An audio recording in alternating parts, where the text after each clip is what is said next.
Hello students, in the last video we are see the measurement of radioactivity. In that we can see that behavior of ion pair in electric field. In the behavior of ion pair in electric field we can see the graph of logarithm of plus size versus applied voltage. So in this graph we can see that the logarithmic pulse size versus applied voltage graph. In that graph, we can see that the alpha and beta curve. These two curves are divided into 6 regions, and in that we can see that the second region, ionization chamber region, this ionization chamber region is detecting by the device that is called ionization chamber. Then we can see the third region, proportional region, and this proportional region is detecting device is proportional counter. Then we can see the fifth region, that is Jiger region. This region is detecting by the device is Jiger Muller counter. So in this video we are going to see this detecting device for these regions. Let me see the first detecting device, that is ionization chamber. This ionization chamber is detecting the second region. So let me see this device. In this device we can see that the representation is in here. This is the circuit diagram. In this circuit diagram we can see that the vessel, in that vessel the gas is present. Here we can see that the anode and cathode. So let me see the details in that. This detecting device, which is based on the saturation current of region second. Also in this chamber the source is placed outside a thin aluminum leaf. A source is placed outside a thin aluminum leaf window or instead inserted in a well extending into the chamber volume. Gaseous compound containing radionuclides may be introduced directly into the chamber volume. So in that case the charged particles, that is radiation, moving through the gas undergo inelastic collision to form ion pairs. In absence of electric field, this will be recombined, but at the proper field strength, that is the 100 to 200 volt, the electrons are collected at the anode, and the saturation current, that is I, is obtained, which is related to the number of ion pairs produced per unit time, that is N, and electronic charge, that is E, and it will be get the expression I is equals to N into E. So in that case the different gases are used in the chamber, and this depends on the purpose for which the chamber is used. Usually the carbon dioxide, air, nitrogen, argon and methane gases are generally used, and the applied voltage between the two electrodes corresponds approximately to the midpoint of the region second. So the two broad classes of ionization chambers are present.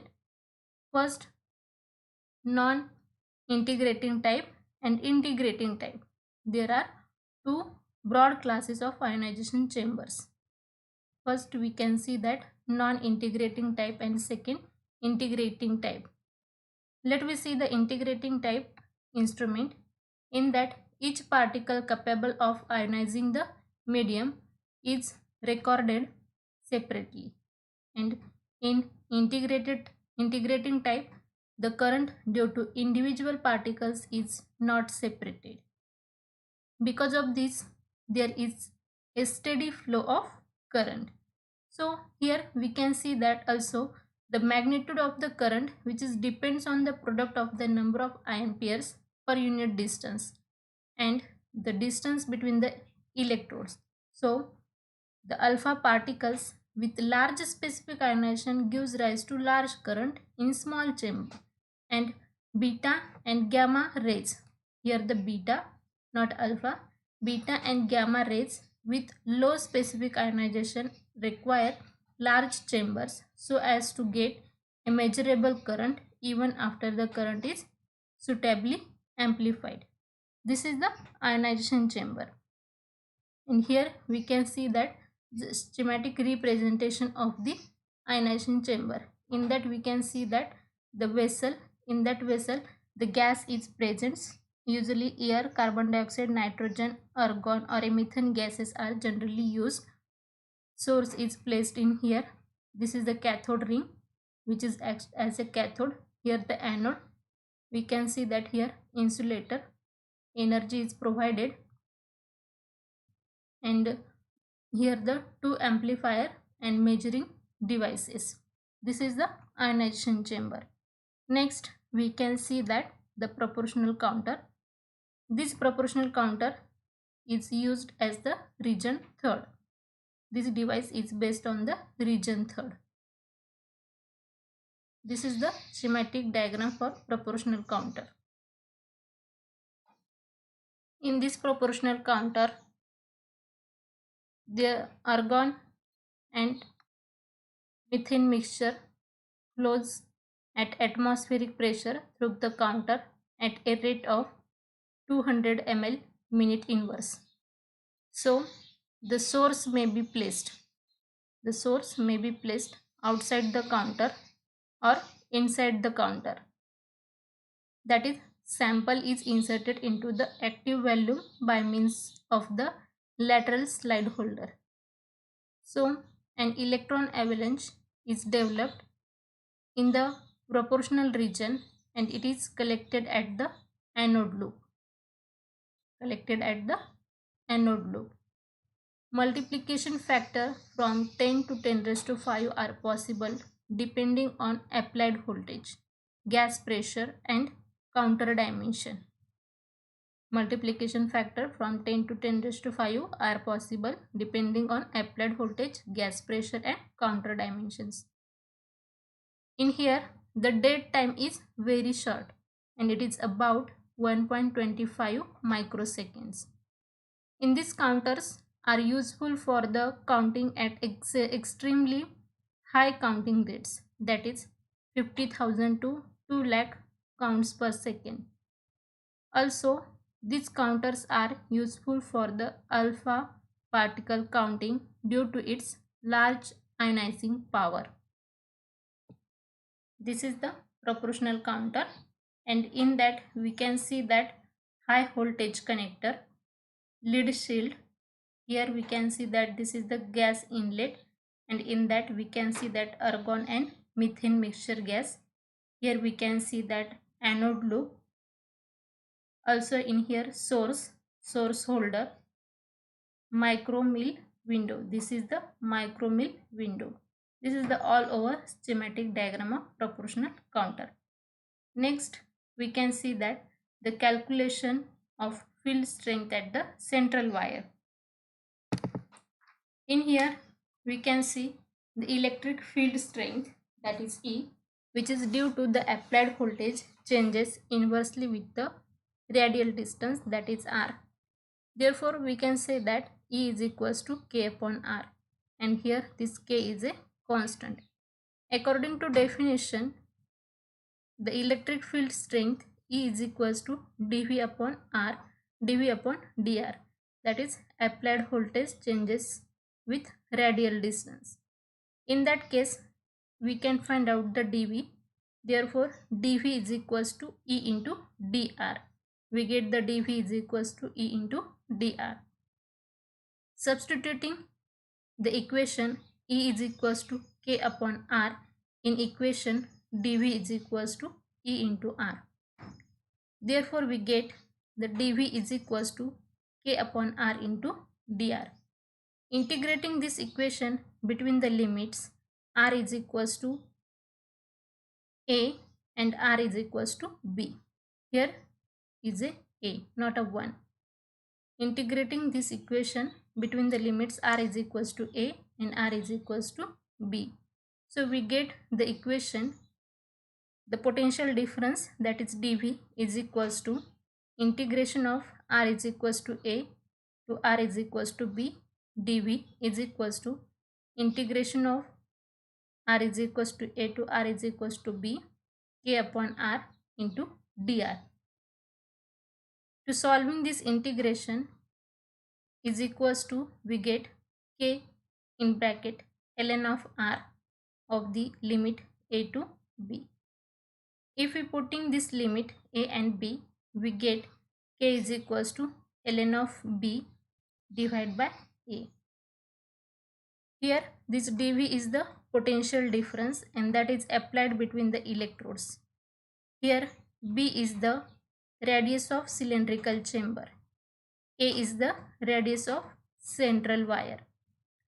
So in here, for counters used in practice, the applied voltage, that is this dv, is about 1000 volt, b is about 1 centimeter and a is 4 into 10 raised to minus 3 centimeter.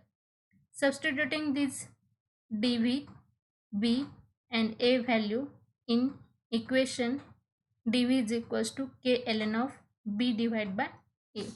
Then we get the equation as 1000 is equals to k into ln 1 divided by 4 into 10 raised to minus 3. This ln, which is in represented as the 2.303 into k log into 1 divided by 4 into 10 raised to minus 3, and overall we get the 1000 nearly 5.5 k. Therefore k is nearly 180. The value of this k, which is substituting the equation E is equals to k upon r. The equation for electric field strength is k upon r. So we get the field strength at the walls of the cylindrical chamber and also the one at the wire EB and EA respectively. So we get the first wire EB, which is equals to k upon r, is equals to, we find the k is 180 divided by 1, means radius of cylindrical chamber is 1, is equals to, we get 180 volt centimeter inverse. Second, we can find out EA is equals to 180 upon 4 into 10 raised to minus 3, and this is the radius of radius of A is 4 into 10 raised to minus 3, is equals to, we get 4.5 into 10 raised to 4 volt centimeter inverse. Therefore this field at the wire becomes very high, and if we see that the large kinetic energy which is associated with electrons and positively charged molecules, they cause the ionization of the gas molecules and cause the gas multiplication. So we can see that the next point is that gas multiplication. The large kinetic energy which is associated with electrons and positively charged molecules, they causes the ionization of the gas molecules and causes the gas multiplication. So we can see that the gas multiplication. This gas multiplication, which is depends on different factors. Let we see the first factor, nature of the gas and its pressure. In that we can see that the minimum energy is necessary to remove an electron from a molecule, which is depends on the nature of the gas. Also, the multiplication factor decreases with the pressure of the gas, other factors being kept constant. Only the multiplication factor is decreases with the pressure. Second factor is that the dimension of chamber and more particularly on the radius of the central wire. According to the equation E is equals to k upon r, in that the field strength is inversely proportional to the radius of the wire, and the multiplication factor increases with the decrease in radius of the wire. This is the second factor. Third factor is that the applied voltage, which is equals to the applied voltage is increases, the multiplication factor is also increases. So we get the expression for multiplication factor is that m is equals to f into v divided by ln of b divided by a into p. In this equation, v is the applied voltage, b is the radius of cylindrical chamber, a is the radius of central wire, and p is the pressure of the gas. In this gas multiplication, we can see that the variation of gas multiplication with applied voltage. In this graph, we can see that the two gases are used, that is argon and methane gases. This is the variation of these two gases. In that, the variation of multiplication factor with applied voltage for methane and argon, the two different pressures are shown in this figure. So, the presence of argon in small concentration in a counter filled with methane, in that will lower the operating voltage of the counter. So, this is due to the high specific ionization of argon as compared to methane. In the case of other thing, presence of methane in a small concentration. First we considered as the presence of argon in small concentration, and secondly we considered as presence of methane in small concentration. In that condition, in a counter filled with argon, decreases the dependence of M on applied voltage, and this gives the stability of counter with respect to variation in voltage. This is the gas multiplication. Next we can see that the use of proportional counter for alpha and beta rays. Use of proportional counter for alpha and beta rays. In that case, the proportional counter with reasonably large multiplication factor which contributes the current from ions formed in the primary process is very small. So, the region in which ion multiplication occurs lies close to the central wires. Also in that case, if the counter records plus pulse of current due to one ionizing event, it becomes ready to count another such event in about 1 to 2 microseconds after registering the first event. So, therefore, the proportional counter can register the ionizing event and taking at the rate of about 10 raised to 6 per minute. In that, the operating voltage for the proportional counter is selected somewhere around midpoint on the voltage plateau. In this plateau represents the range of applied voltage over which the counting rate is independent of the applied voltage. For the given amplification, the position of the voltage plateau, which is depends on the specific ionization of alpha and beta particles, and the specific ionization of alpha particles being very high, it means that it is possible to operate the counter at low operating voltage, and the specific ionization of beta is very small. In that case, at low operating voltage, the counter will not respond to beta particles. In the alpha particles, we can see that it is possible to operate the counter at low operating voltage, but in case of beta, the operating voltage, the current counter will not respond, in that case the beta particles. Here we can see that the graph of counting rate versus applied voltage for a proportional counter. This graph shows that the counts per minute versus applied voltage, we get the alpha plateau and beta plateau. This is the beta rate. In that case, at a high operating voltage, the counter responds to both the radiations and the behavior of counter to alpha and beta. Here the alpha and beta. In the form of this graph, the counting rates as a function of applied voltage. So the difference in the count rates corresponding to operating voltage gives beta activity. Third, let me see the next region 5. This region by using the device is Ziegler-Muller counter. Let me see the construction of Ziegler-Muller counter. This is the experimental setup of Ziegler-Muller counter. In this experimental setup, we can see that the Ziegler-Muller counter, which is developed in 1921, which is consist of metallic copper cylinder of about 2 cm in diameter and about 10 cm in length. 2 cm in diameter and 10 cm in length.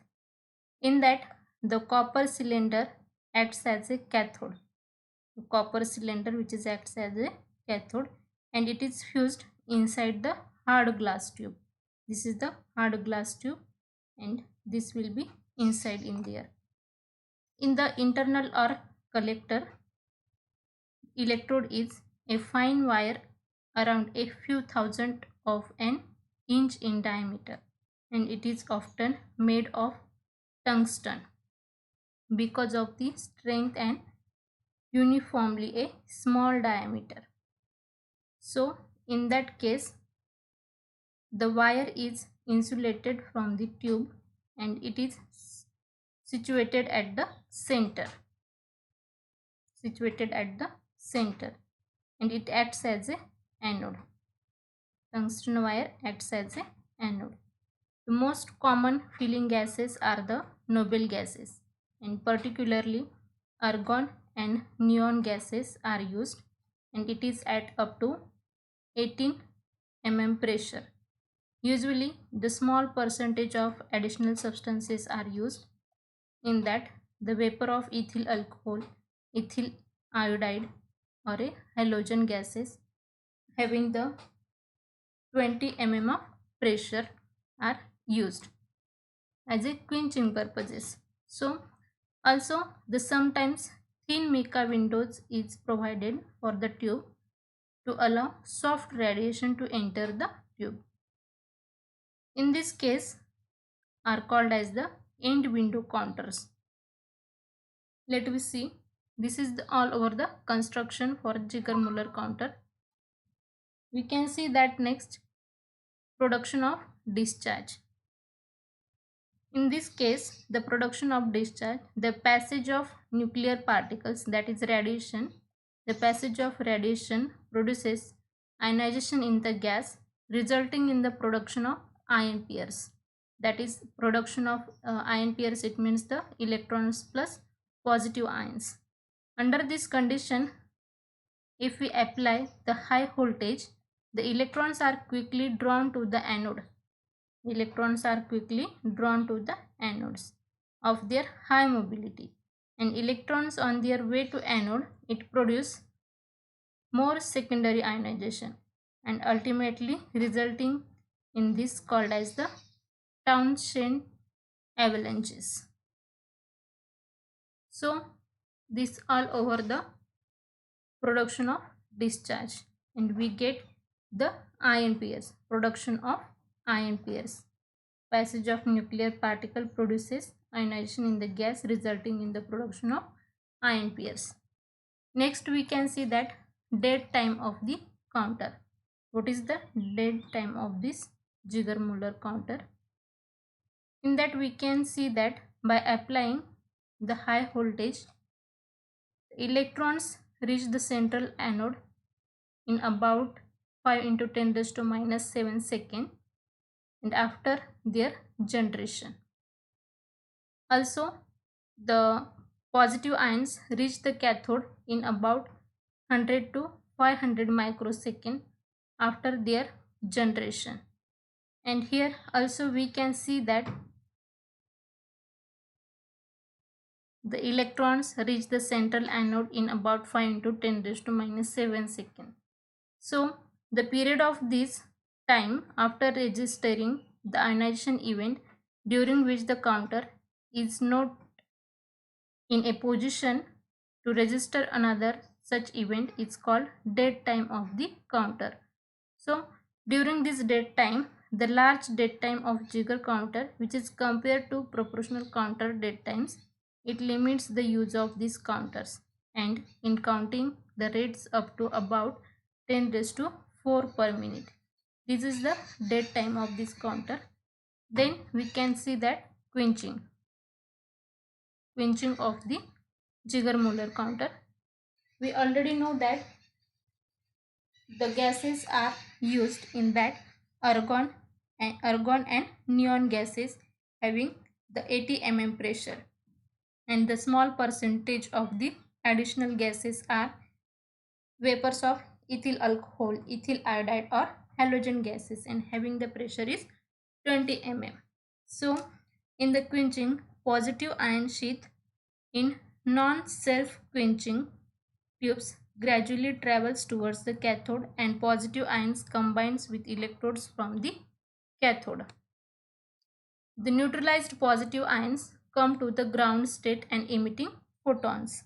So the liberated photons strike the filling gas molecules like that of argon and ionize the filling gas molecules to form the ion pairs. So in that case, the neutralization of ion, it emits the excess energy as a quanta of radiation, and the quenching gas molecules absorb this radiation, getting themselves dissociated. So in that case, the alcohol is generally used as a quenching agent, and after prolonged use, the quench gas molecules will be consumed.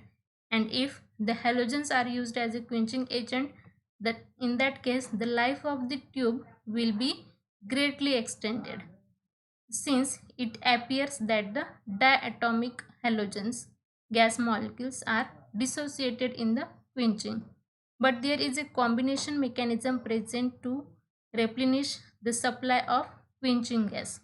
This is the quenching agents we used in the Ziegler-Muller counter. Next, we can see that Ziegler threshold and plateau voltage. In this Ziegler threshold and plateau voltage, consider the graph of plotting pulse per minute versus applied voltage graph. By using this graph, the pulse rate, here we can see that pulse per minute, this pulse rate increases with the applied voltage. After the particular voltage, the pulse rate becomes independent of the applied voltage. So this voltage being called as the Ziegler threshold. After the particular voltage, the pulse rate becomes independent of the applied voltage, and this voltage being called Ziegler threshold. And the range of voltage over which the pulse rate, the range of voltage over which the pulse rate, in that case it is independent of the applied voltage, is called as the Ziegler plateau.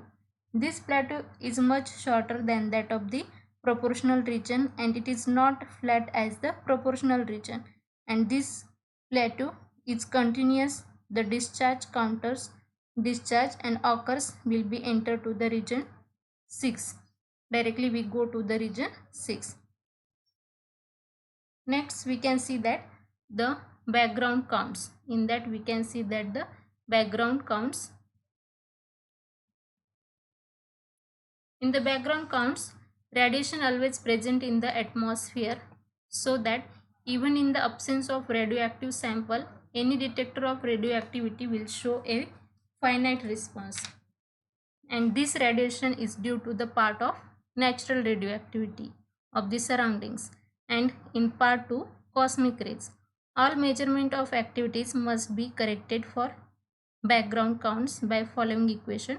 That is this equation as corrected counts per minutes for a radioactive sample, which is equals to actual counts per minutes by counter for radioactive sample minus actual counts per minute recorded by counter in absence of the sample.